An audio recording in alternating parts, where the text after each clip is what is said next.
So, nice to see you, Neil. And I believe you work as an energy specialist for a Scottish public agency supporting business. That's right. And your specialism is in water and renewable heat. Sounds like mastermind, yes. Well, you said I've got a copy of your book, so I've just read the introduction. So I've read up on you a little bit. And you're going to be talking about this book today, some of the contents in it. Yes, yeah, broadly it's a general presentation, but it includes stuff obviously from the book, yes. Okay, so Neil will be talking for about 40 minutes and then you'll be hopefully ready to answer some questions. Is that okay? Yes, the questions are the fun part. Yeah, well, thank you very much for joining us and thank you for everybody else for coming along too. Do you want to make a start? Neil, would you like to make a start? Yeah.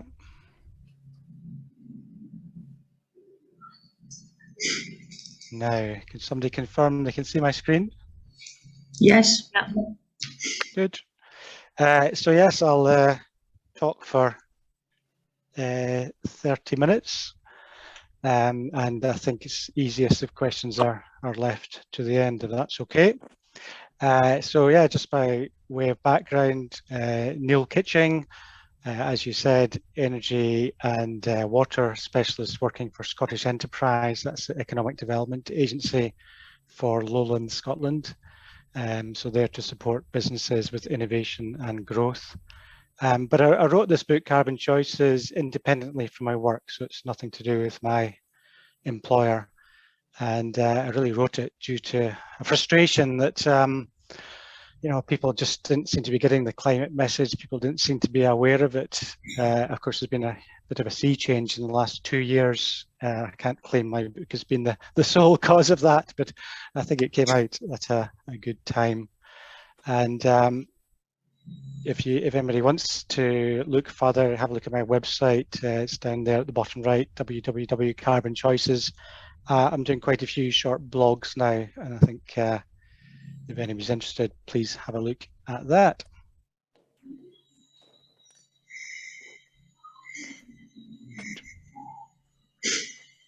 Now I've just pressed page down and nothing's happened, which is slightly alarming. So what on earth has gone wrong? That doesn't normally happen. Yeah, that's good. That's not the usual way. So today I'm going to talk about a little bit about understanding carbon. I guess most of you will be well aware of it, so I won't spend long on that. I'll introduce the 10 building blocks that I talk about in my book. These are the things that society needs to put in place before we can really tackle climate change. And then move on to the solutions and then talk about rewilding. That's another of my passions. So briefly about me, I was brought up in Perth in central Scotland. I then went to Edinburgh University, studied geography. Came out of university in the midst of a great recession and couldn't get any jobs to do with the environment, and ended up moving to London and training to be an accountant. I worked in that for about 20 years in London and Sheffield, and then moved back to Scotland, to Stirling, and managed to do quite a dramatic career change from accountant to sustainable development policy, and as was said, now work as an energy and water specialist. I think it's worth starting by just asking yourself where you stand just now on this kind of spectrum, from deniers to doubters to accept but all the way through to active climate activists. There's very few active deniers anymore. That's really changed in literally the last 2 years. But there's plenty of people out there full of doubts. Some people are blaming others, so they're blaming the Chinese or blaming population growth in developing countries. As people saying, yes, it's climate change, but we can just adapt to it. And then a lot of people saying, yes, of course we need to solve the climate crisis, but if we wait a bit longer, then the costs will come down, it'll be easier, or it's too expensive to do it just now. And then there's others that are always just pushing their favorite technology, whether that's hydrogen or nuclear, and really not seeing the big picture. They're really just pushing one technology rather than the kind of systemic change that we really need.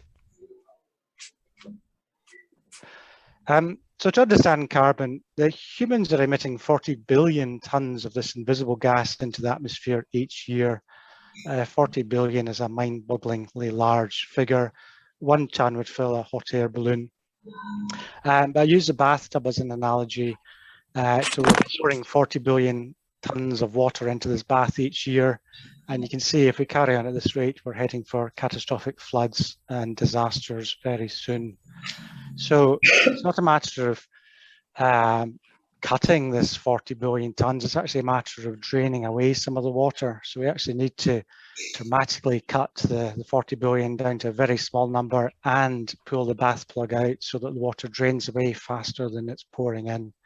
And, you know, it's a big ask. Cutting our carbon emissions by 10 or 20% is not going to do the job.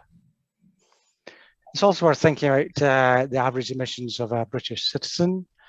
I won't go through this in detail, but I think what stands out, I mean, we all think about our home energy, our gas, our electricity, but electricity is very low now.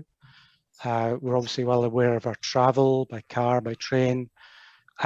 But food and drinks really important. That's about 25 to 30% of our carbon footprint. And then the other big thing is buying stuff. And by stuff, I mean furniture, electronics, everything that we seem to buy more and more and more of and quite throughout very quickly. A lot of that is imported, so a lot of the buying stuff carbon footprint doesn't happen in this country, so it's not even really accounted for when we talk about carbon footprints, but it is really important. And flights are there around about a ton. That's the average for a British citizen, one of the highest rates in the world. But it's an average. 50% of us don't fly at all in any given year, which means the other 50% are probably emitting 2 tons, and some of us an awful lot more. So flying's an interesting component to this jigsaw as well.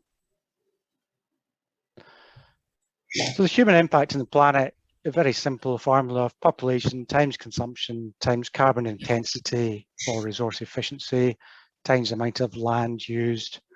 And population has grown dramatically over the last century, although the good news is that is slowing down quite dramatically too.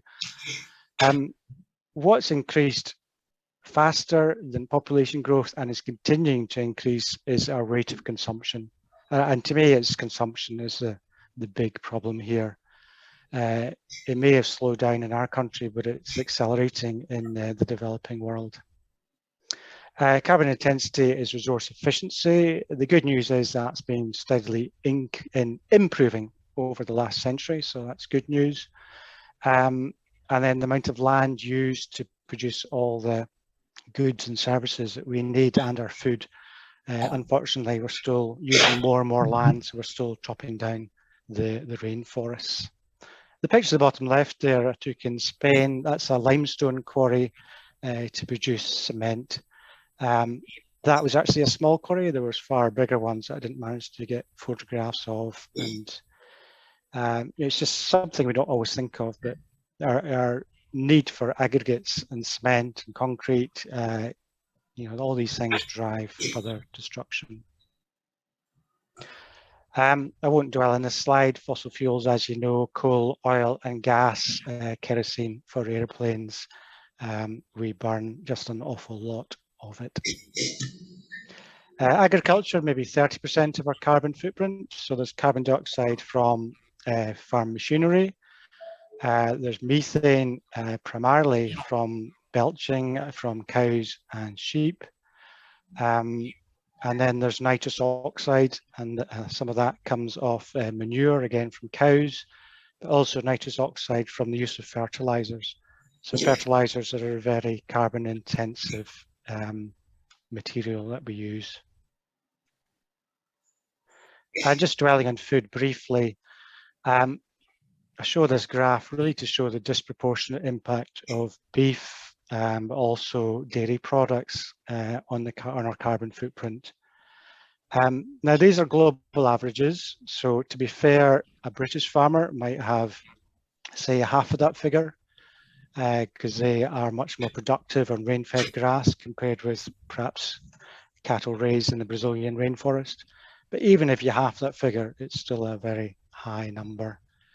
I did show this slide to a beef farmer, and he wasn't very happy with me, but if there's any beef farmers here, we can have that discussion later.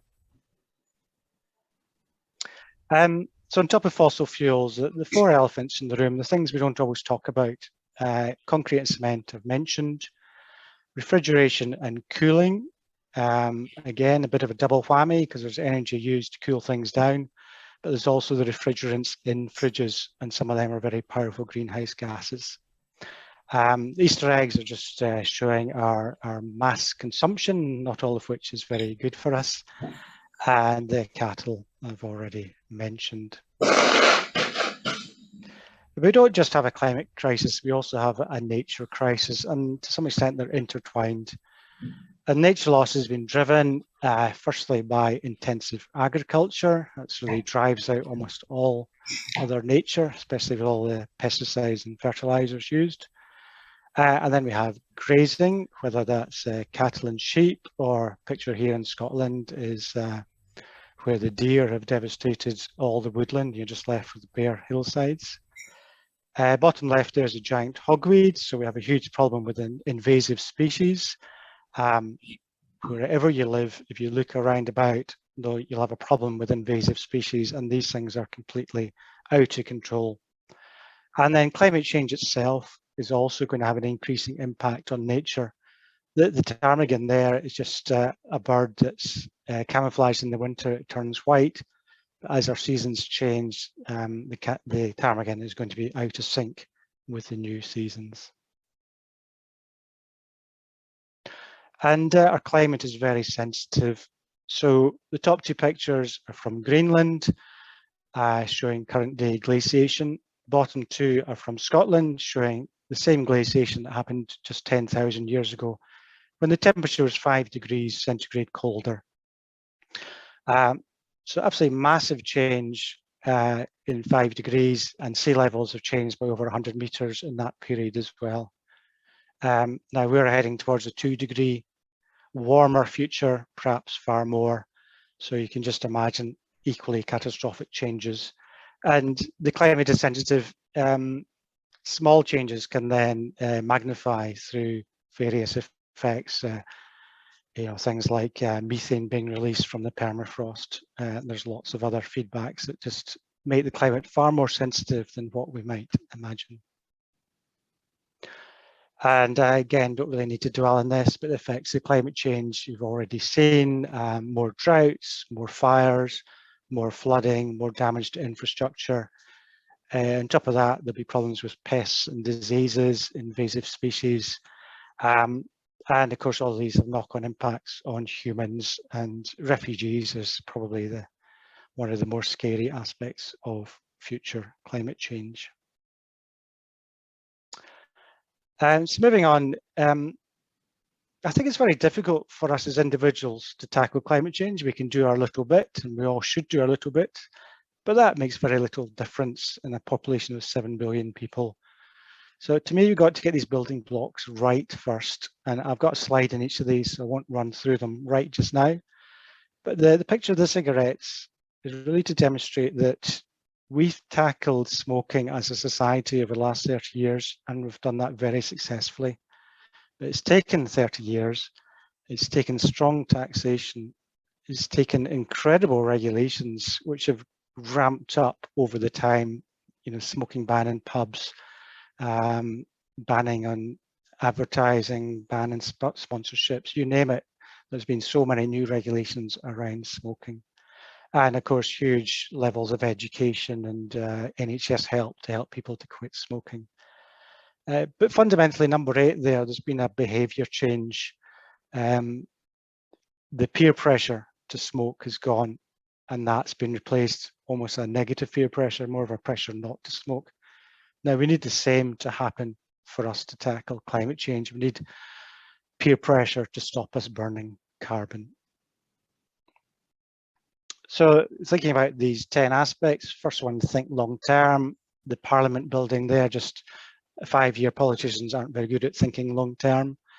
But there are some examples where we overcome that.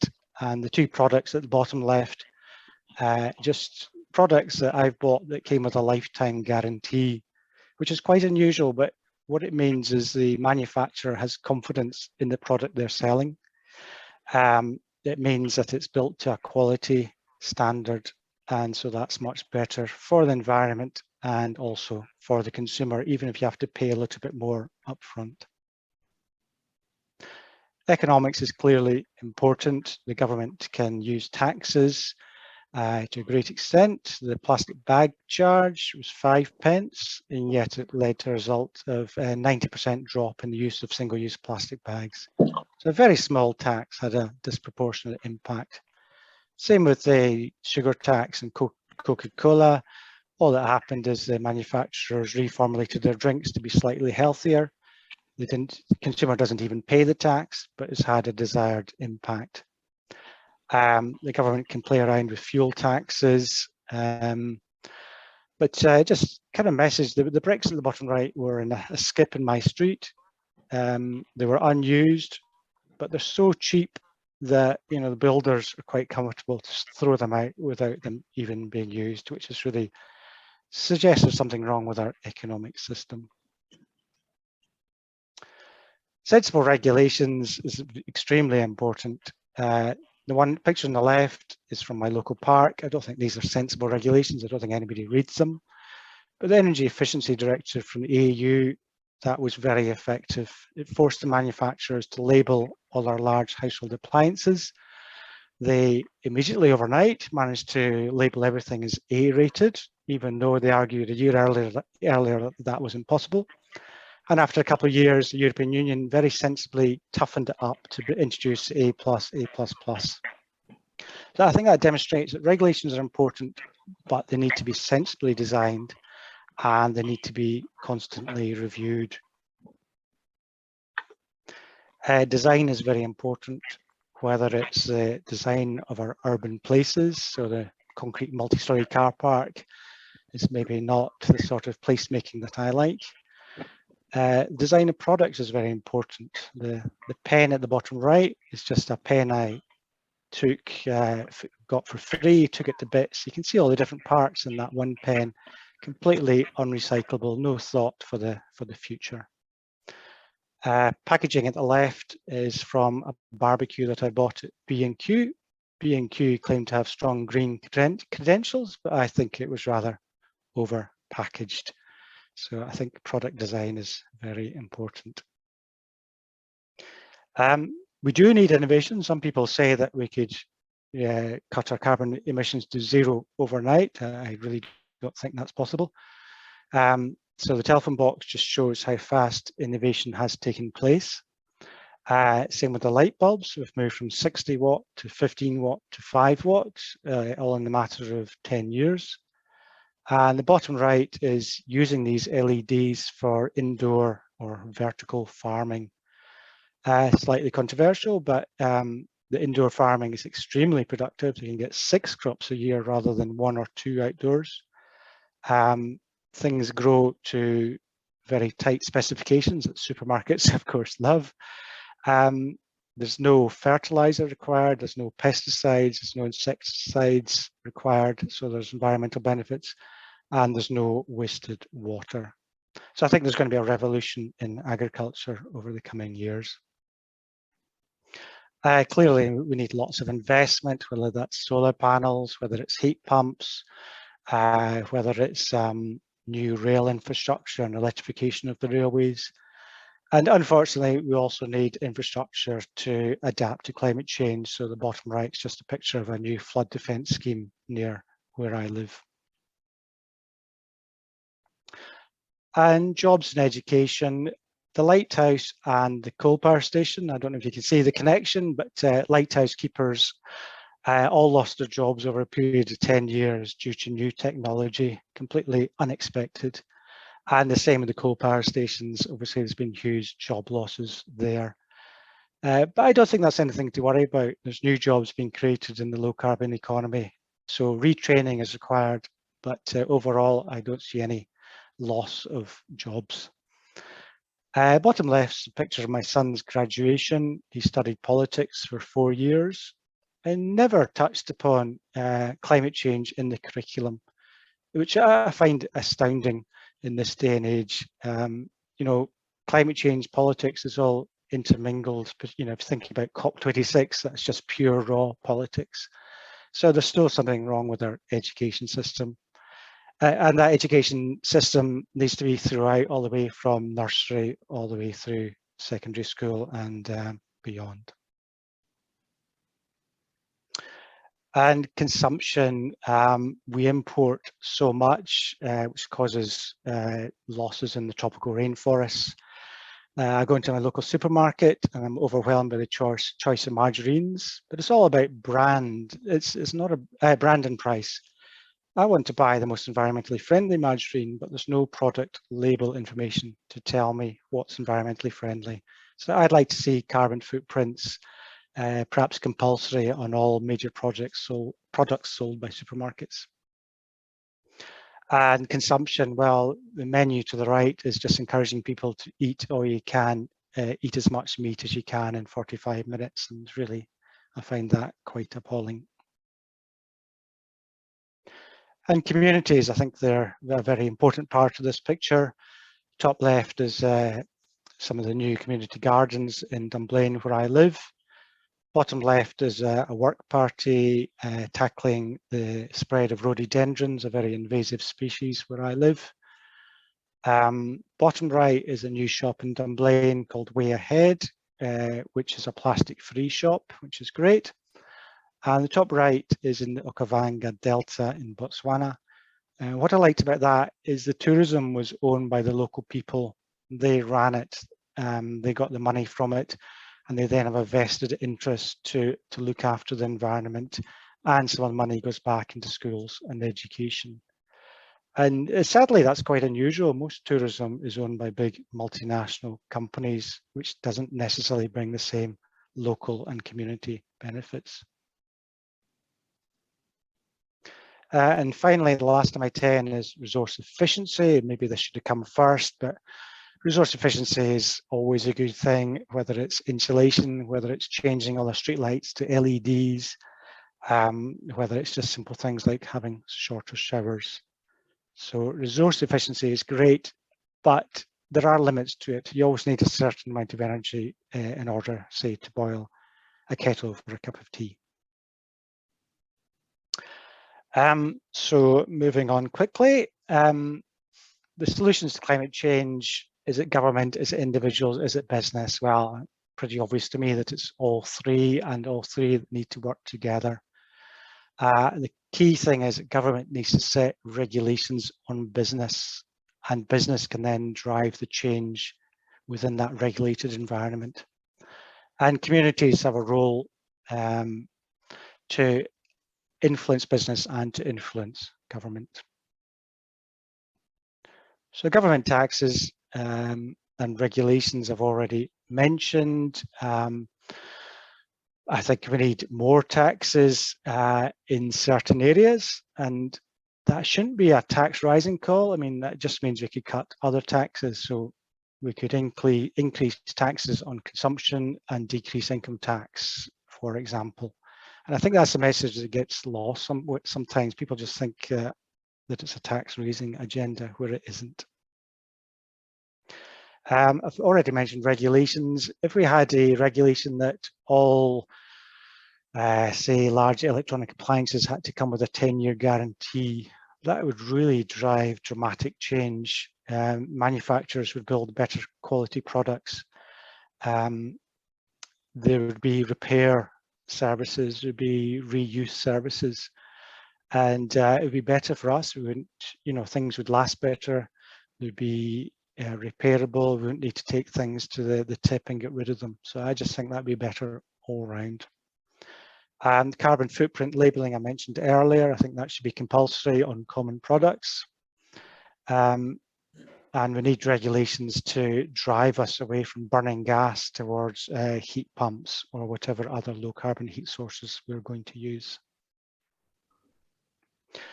Companies clearly have a big role here, whether that's building renewables on the land that they own, whether it's resource efficiency to cut their costs. Bottom left is the whisky industry. They've actually got together and set a net zero target for 2040 for the entire Scottish whisky industry. So they're quite happy to collaborate and work together on that. And then companies are also kind of falling over each other to come up with more and more grand carbon cutting claims. I mean, that's all great, but I've got to be a bit skeptical. Some of these claims are exaggerated and a little bit twisted too. So what can we do as individuals? I start, and this might be slightly surprising, but I start by saying, where do you live? Where do you choose to live? Top left is just happening all around where I live, where builders are building new houses on greenfield land. They're large detached houses. They come with big garages, driveways. They're out in the countryside. People are forced to drive everywhere, to school, to shops, to work, to everything. And, you know, I'm just not very impressed with that.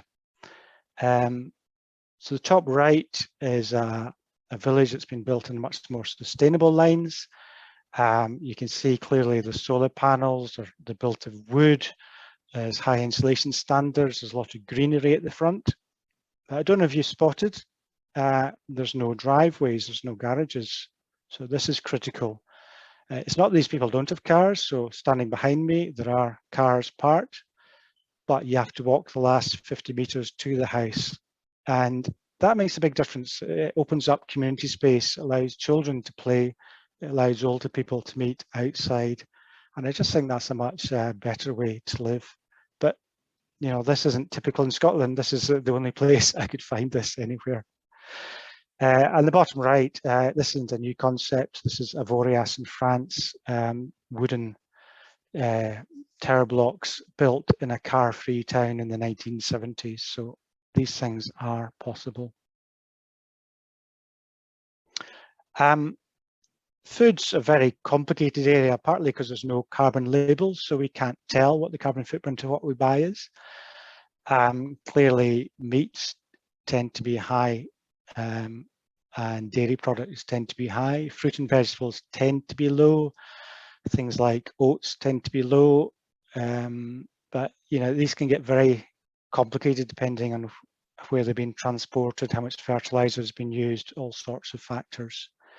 I've started buying oat milk instead of dairy milk, but the sad thing is that despite the fact that Scotland's a great place to grow oats, the oat milk is made and imported from Sweden, which doesn't seem quite right.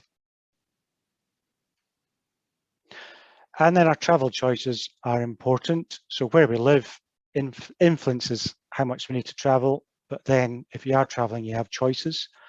So the Scottish Government's still building new dual carriageways, despite claiming to be a very green government. I can see very quickly, faster than what we can imagine, we're moving to an electric future.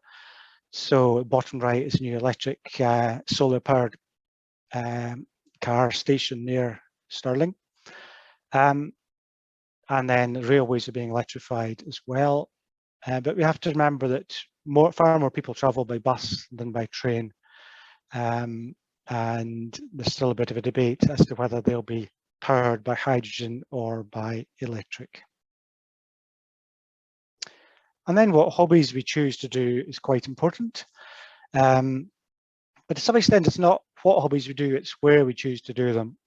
So you could walk from your house, and that's got a very low carbon footprint, or you could drive 2 hours in a car on your own and go hill walking with quite a high carbon footprint.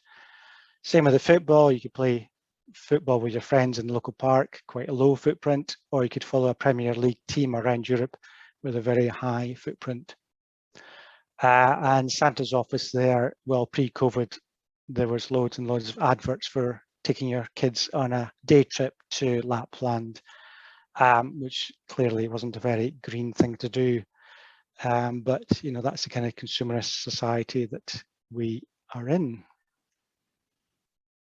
And consumption's a big thing. I think you just need to look in your wheelie bin and see what's in there, and that gives you a good idea of whether your consumption is sensible or not. And then we have choices. If we have lots of money, do we choose to buy an electric car, or do we choose to buy a big SUV, four-wheel drive, or a fast sports car? The caravan there, well, it's a bit silly, but I saw that abandoned, and I just thought it's just a typical example of our consumer society. Buy cheap, and then when it's past its life, just dump it because there's no value in it. So moving on to something almost completely different, my passion for rewilding. I'd love to show you pictures from Scotland or from the UK of a properly rewilded landscape, but the sad thing is there's really none left, and I'll explain that a bit later. So these pictures are all from the Okavanga Delta, where there's predators, there's a large prey, there's lots of swamps, and there's dead animals, which of course is part of nature. So this is Scotland. It's advertised as a great scenic place to come to, and it is, and the sky's always blue, of course. But this is a nature devastated landscape. This should be forest, with animals, big animals, small animals, prey. There's no prey animals left. There's no big animals left. These landscapes are managed for either for deer or for grouse shooting. So the bottom left, they burn strips of land to burn away the heather to provide better habitat for grouse. And of course, there's lots of sheep in the moorlands as well.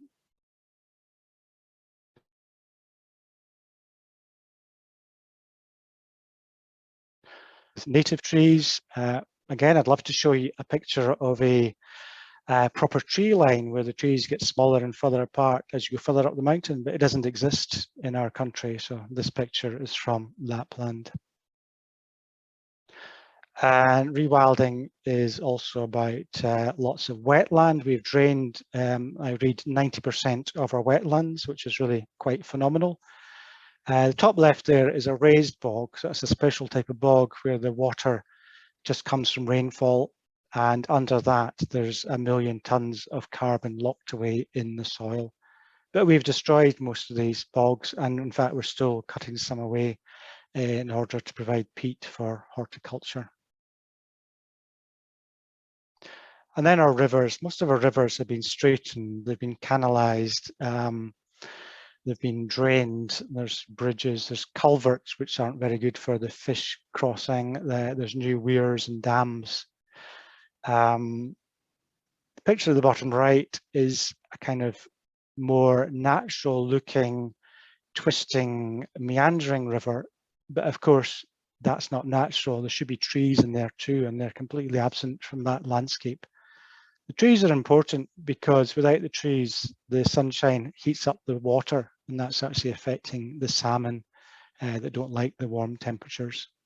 So we need woodland back along our rivers. We need to restore some meanders into some of our rivers.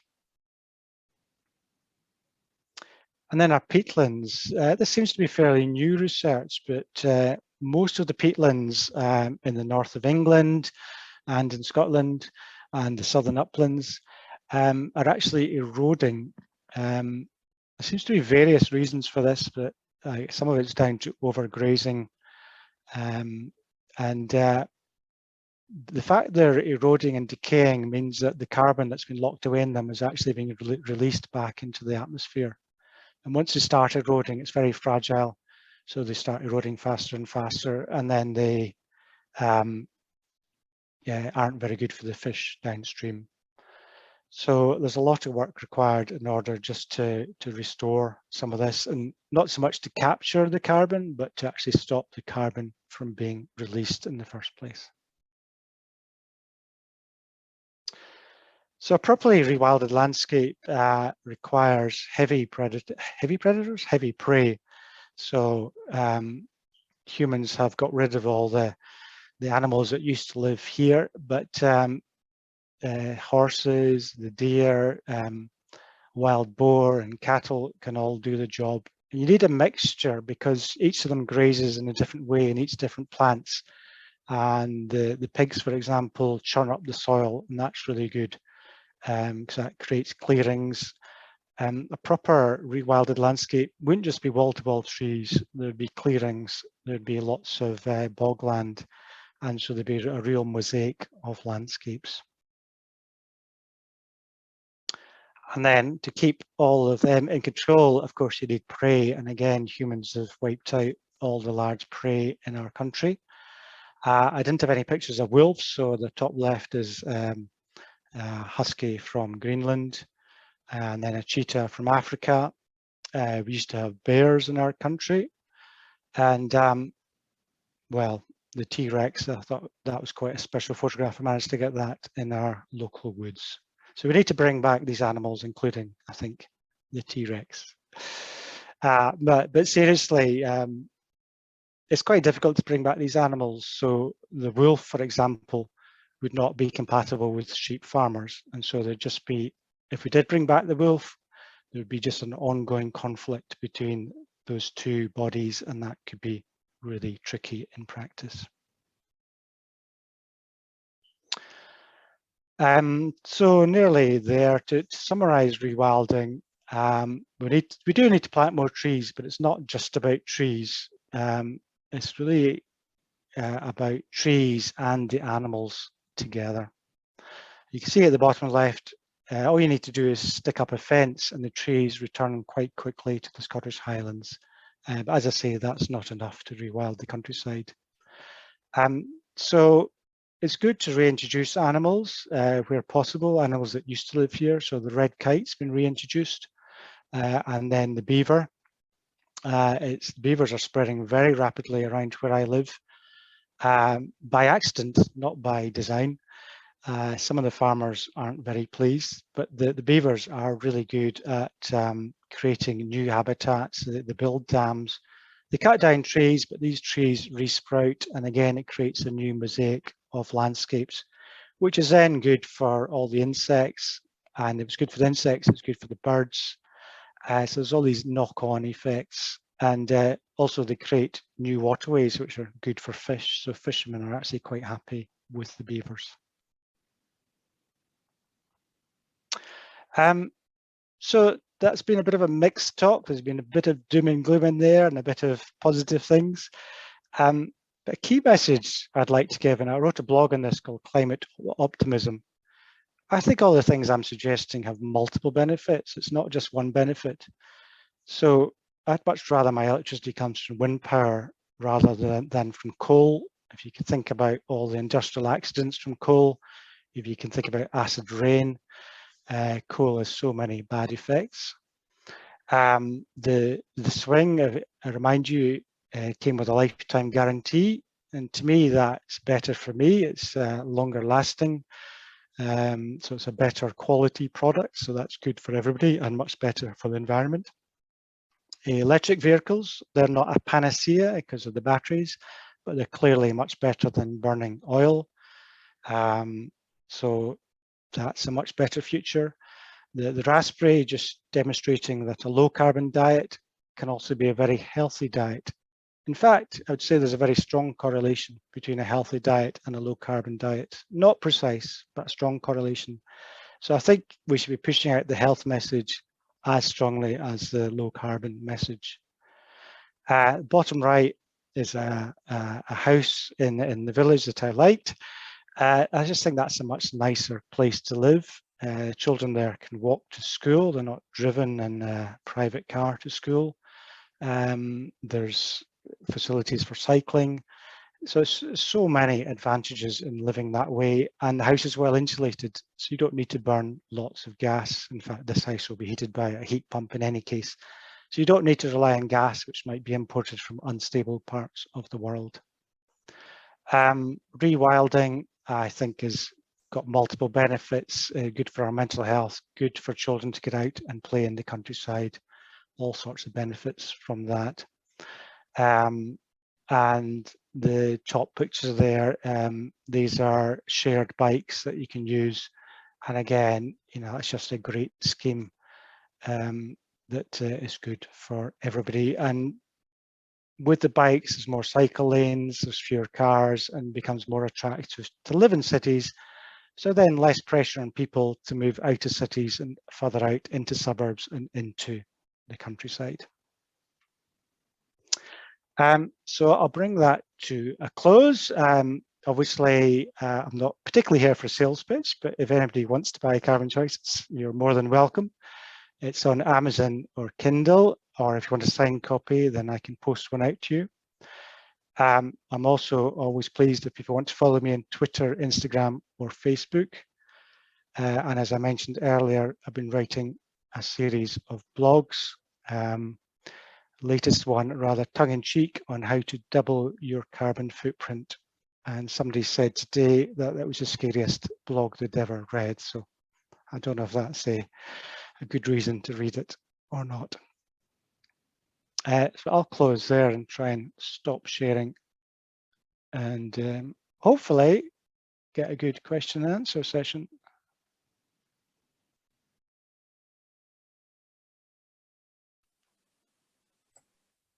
Right. Hey, Thank you, Neil. That was brilliant. Thank you. Thank you. Right. Are you ready for some questions, Neil? Hopefully. It's usually a bit of a lottery, these questions. Right. Well, Daniel's going to take us off the mark. Daniel. Hi, you just reminded me of perhaps a silly little thing, but people visit my house and as they stay, and they let my kettle boil until it turns off automatically. And I've timed it. That's 15 seconds worth of 2 kilowatts. Totally unnecessary, because it does it for itself. And the scientist who invented that little gadget, little thermostat, was on Jim Kalili's program as a hero. What he's done, he's made us totally lazy, because 15 seconds times 2 kilowatts times several million times. You know, I probably have 4 cups of boiling water a day, and most of us do that, is a huge loss. So it's not a question, it just shows you how careless, apparently responsible people can be. Well, I totally agree. That's kind of poor product design, but probably even worse is the fact that people boil their kettles, let it cool down, boil it again, make their cup of tea, or they fill the kettle for 4 cups when they're just making a cup for themselves. So I think that's probably an even bigger issue, Daniel, but yes, you're right. And yeah, it's worse than that, because it goes off automatically. They leave it, so they come back, and then they turn it on again for another 10 seconds because it's cooled down. Yes. It should be back. There are kettles out there that actually have a thermostat lower than 100. You can adjust it to 85 degrees. But so to me, that goes back, I think there should be more regulations. So I don't think kettles come with a A to F efficiency rating, do they? So why not? That could solve that issue. So you know, there's ways of doing it, we just don't. Okay, lovely. Let's see. Has anybody else got a question? I'm looking for hands. Oh, Tom, you've got your hand up. Hi, thank you for the talk. Thank you. I wondered if you had any tips to persuade people to move stopping climate breakdown up their list of priorities. Well, you could ask them to read my book, of course. But I think seriously, the problem is I think my book sells to the converted. It doesn't really sell to people who aren't converted, because they just blank it out. So, Tom, it's extremely difficult. I don't have the answers. I mean, clearly I was frustrated, and that's why I wrote this book, and that's why I write my blogs. But no, I don't have the answer. And I guess you're all working in a community group thinking, why is everybody not joining us? And probably frustrated that there's only 60 of you and not several thousand of you. I think most people are just passive. It's not that they're against climate change. So you get a small number of everybody around the table here are active. Then you get a small number who are dead against it.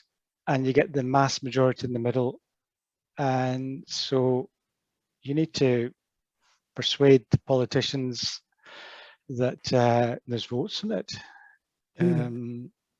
And the politicians can swing one way to the other extreme depending on how much pressure they get. So I think a bit of pressure on politicians is useful. It sometimes feels futile, but I don't think it is.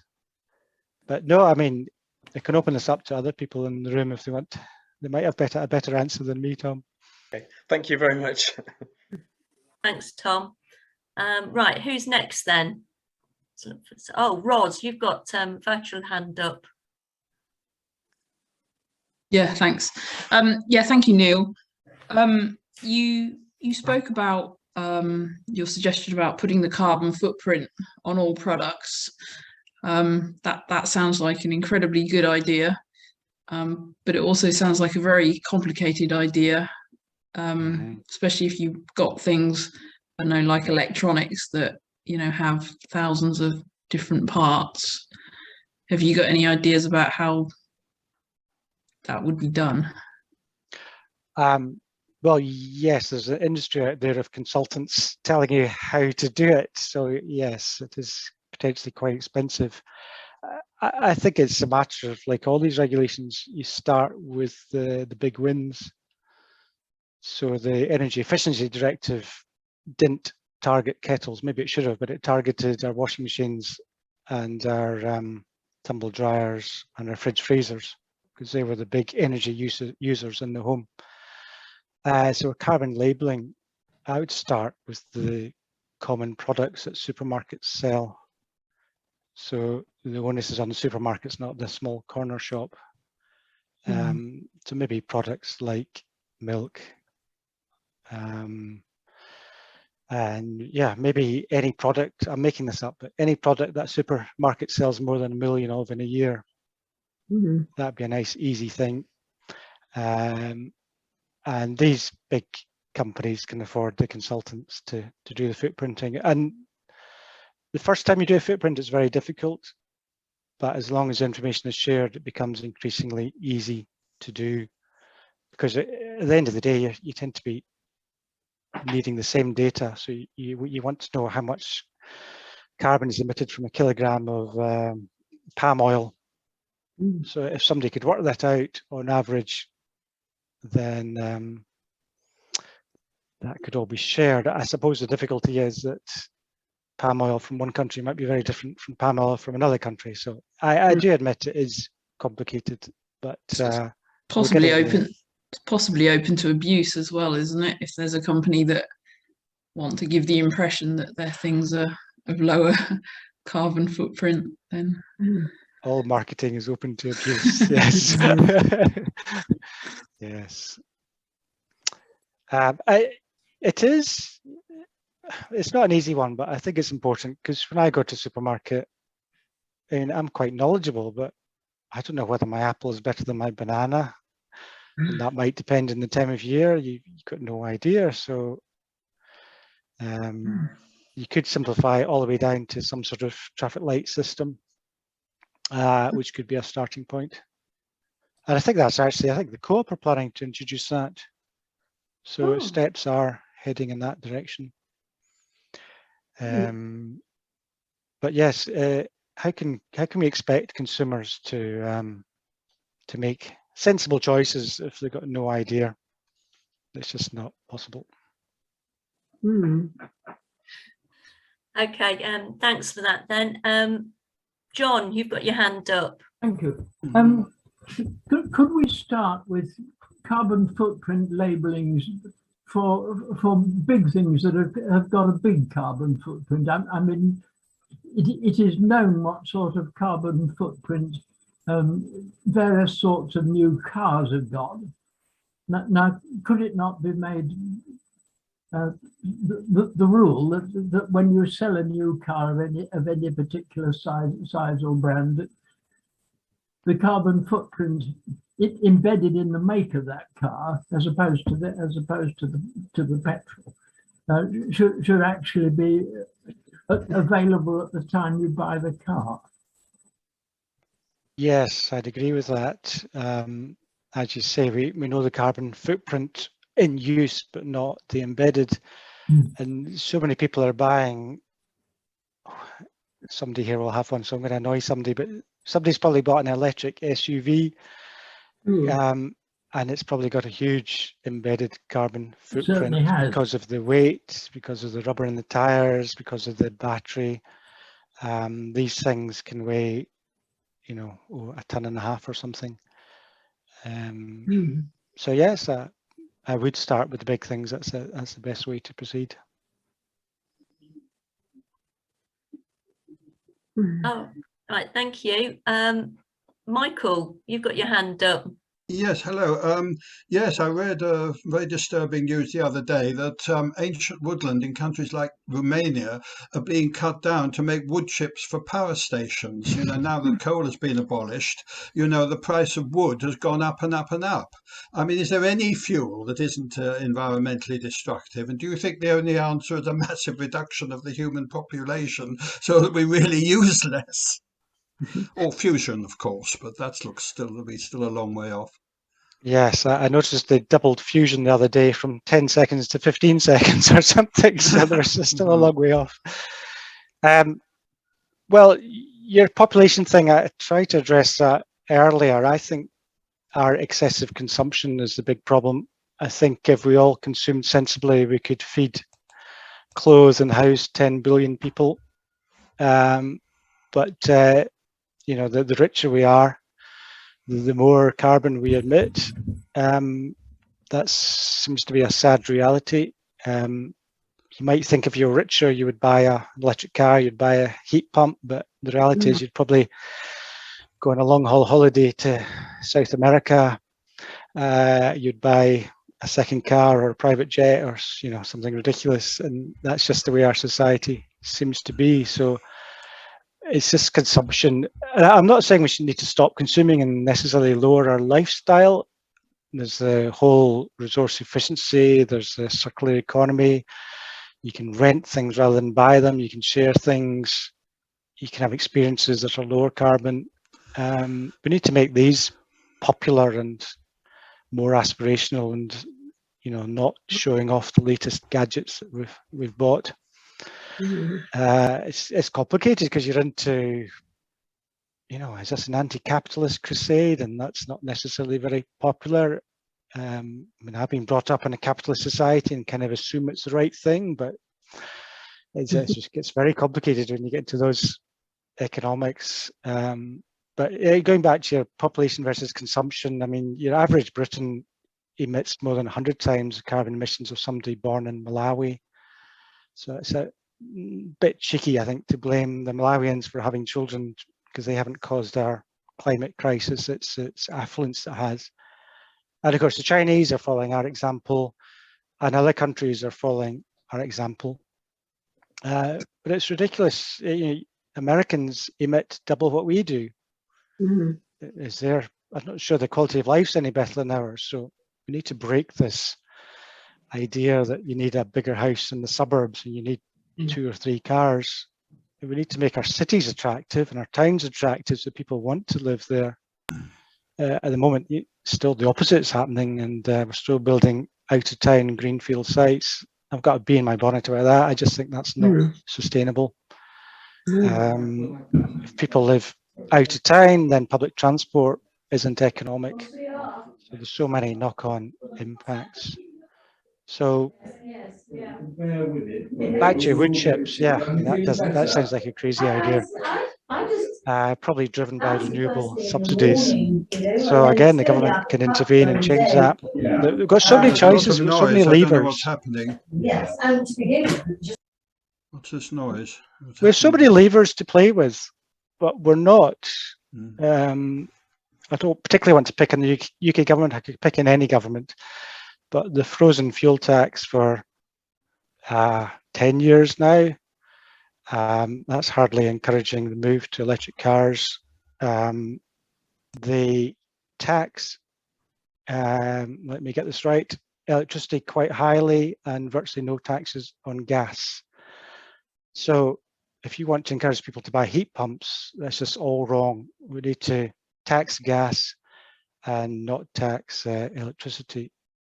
And that's just so obvious to me, and the government actually recently admitted that was something they were going to change, but of course now with gas prices rising, it's currently politically unacceptable to do that. So again, politics start intervening with what we need to save the planet. Yeah, bit of a ramble in there, sorry. Thank you. Have we got another question? Yeah, I had another question about, so I live in a flat, and I don't think a heat pump would be realistic for a flat. And so I don't know, you know, when my boiler goes, what to replace it with. Does anybody have any ideas? Because I was thinking about an electric boiler, but apparently they're really expensive to run. So I thought a heat pump might work quite well in a flat, but only if there's somewhere to place. So I'm on the top floor of a block of flats. Mm-hmm. I've got a teeny tiny balcony, and then, you know, the boiler flue is out, you know, really high up under the roof. So well, what should happen is more of the European Copenhagen model, where you have a central heat pump and some pipes, district heating pipes that run and heat all the flats in your block. To me, that'd be the solution, but that requires a degree of government intervention, which our government doesn't seem to. It was even, you know, with solar panels. I remember messaging the company that owns the block of flats where I live and saying, look, you own another block of flats that's nearby. It's got solar panels. Why does my block of flats not have solar panels? And they just said, oh, you know, it's not economic or whatever, but they've done it with the other block. It must be possible, right? It's just, you know, that sort of thing. It should be standard policy to just install these things where it's possible.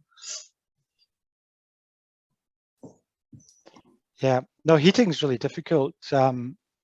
We know how to decarbonize our electricity. I think there will be problems, but we know how to decarbonize transport through electrification. Heating is actually much harder, partly because we've been so used to cheap gas from the North Sea that we haven't bothered insulating our homes. So our homes leak heat. And yeah, the gas is still, even though it's doubled, it's still relatively cheap compared with some of the alternatives. But I don't know, heat pumps I think are the solution, but there's a lot of difficulties around them, I do admit. Has anybody got a heat pump? Can I say something? I would like to echo Tom's comment right at the very beginning about, I suppose, the impact of our consumption and of our lifestyle on the climate. And to me, there is a climate emergency that's going on right now. And I really don't feel that all the little steps, even if each one of us cut down on the plastic or made up alternative food choices, it will have an immeasurable impact on saving our planet. And that and the carbon dioxide emissions of the military, you know, we need to act as if, I feel, as if this is an emergency, which it is an emergency.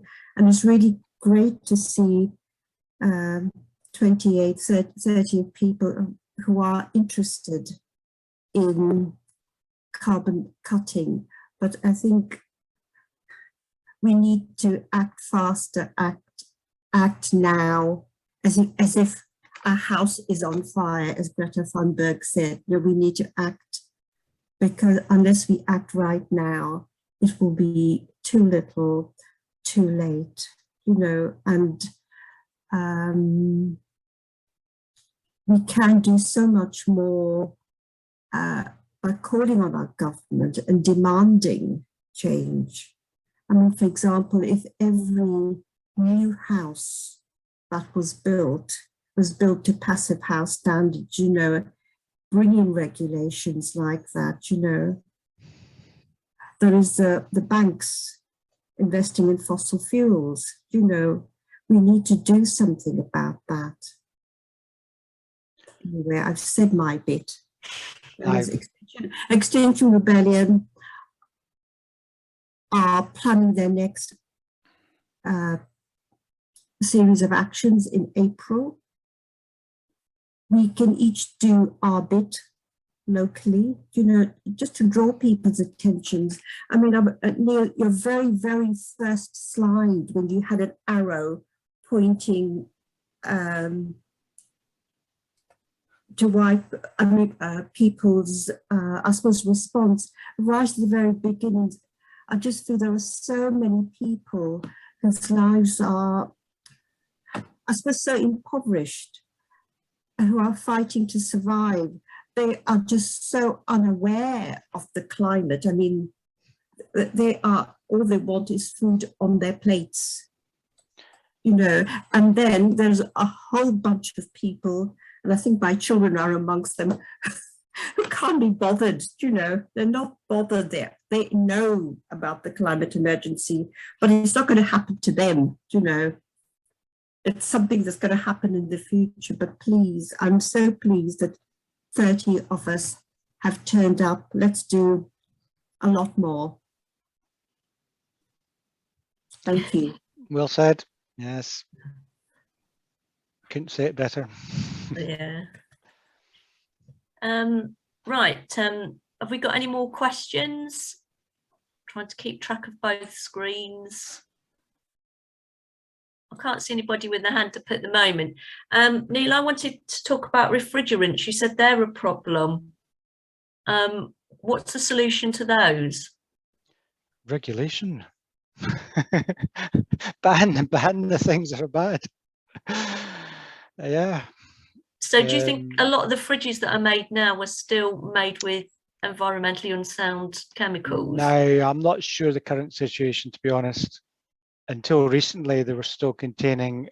What happened was we had the CFC crisis in the 1990s for the ozone layer, and the politicians quite rightly rushed through legislation to phase out CFCs as quickly as possible.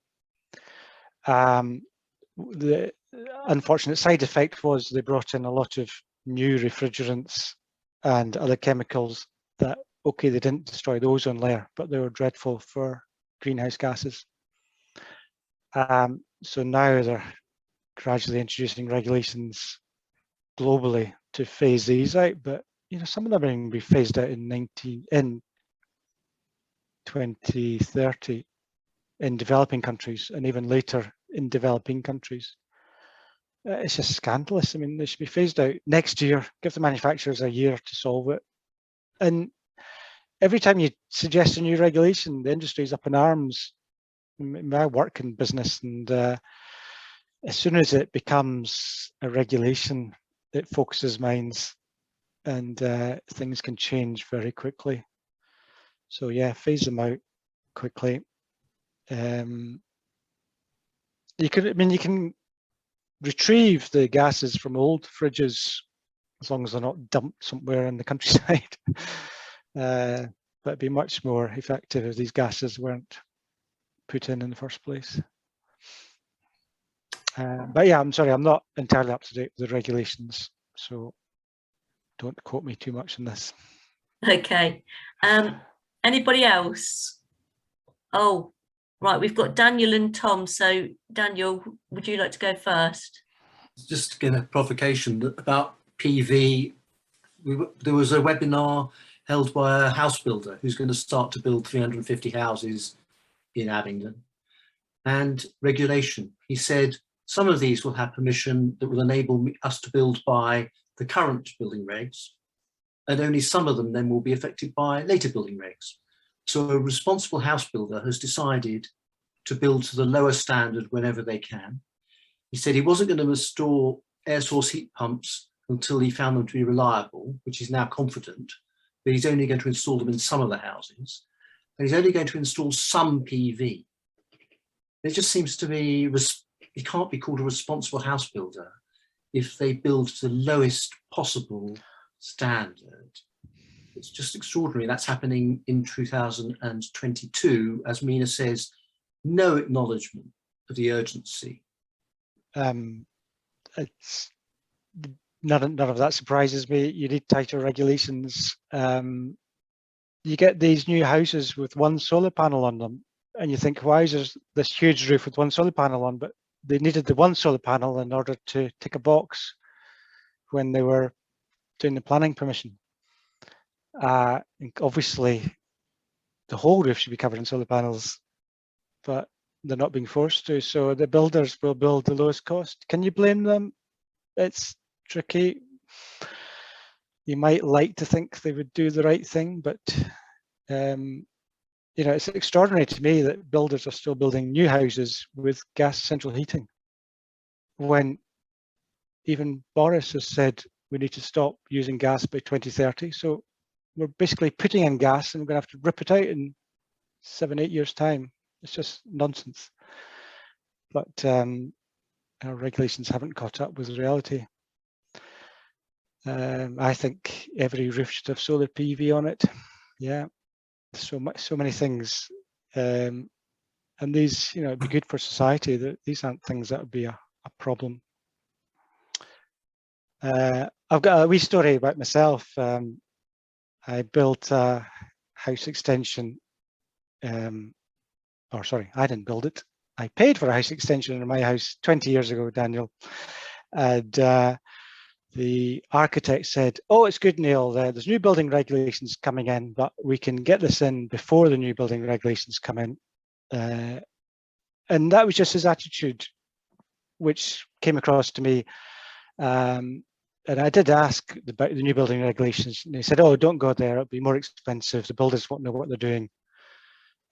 So we built this house extension, the kitchen. It's the coldest room in our house, because there's no underfloor insulation in it. And I've regretted that ever since. Every day I go into that room in the winter, I regret that I didn't pay £500 more at the time to put in underfloor insulation. To put it in now would be really difficult. I'd have to rip up the flooring and crawl under the floorboards and try and install this. But if we'd done it at the time, it would have cost pennies. So yeah, regulations are there for a good reason, and they can save us money in the long run, and yet government wants to delay regulations, house builders want to delay regulations, the Daily Mail wants to delay regulations. There's society pressure to delay it. It's a bit of a sad state of affairs. Okay, thank you. And then Tom. Yeah, just since somebody asked about refrigerants, just for interest, I heard on a Radio 4 program the other day, apparently propane, even though it's flammable, might be a better option for fridges, or for refrigerants anyway, maybe air conditioning and things.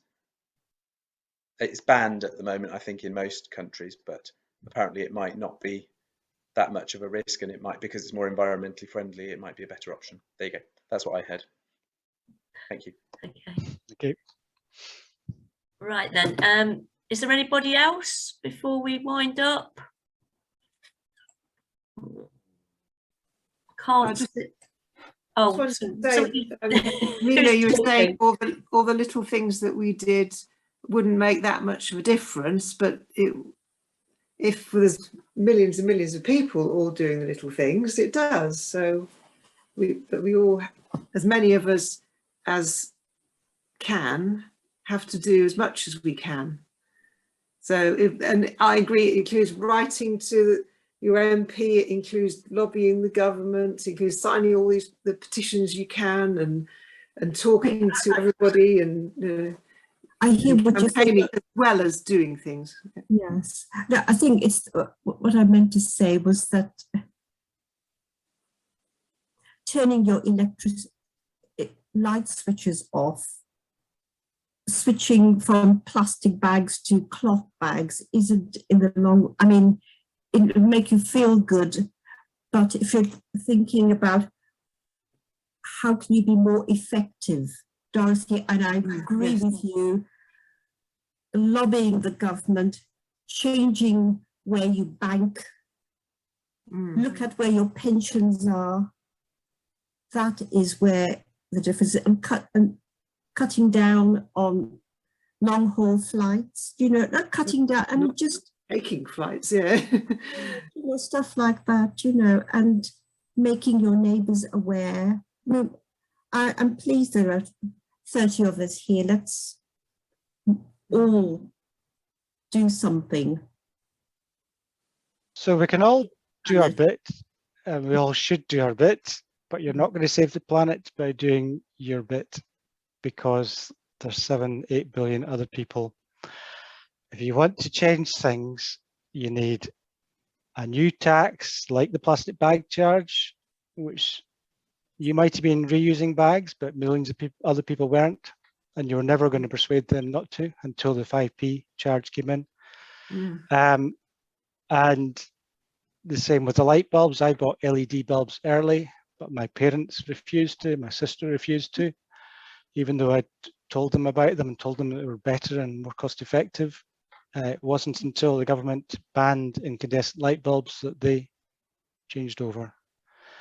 So yes, I think it's system change we need. Yes, individuals can change, but that's not going to be enough. Okay, is that all for tonight? Okay, right, Neil, I can't see any more hands up. So I'd like to say thank you very much for coming and doing a wonderful talk and answering the questions that we've asked. Can we give Neil another clap, please?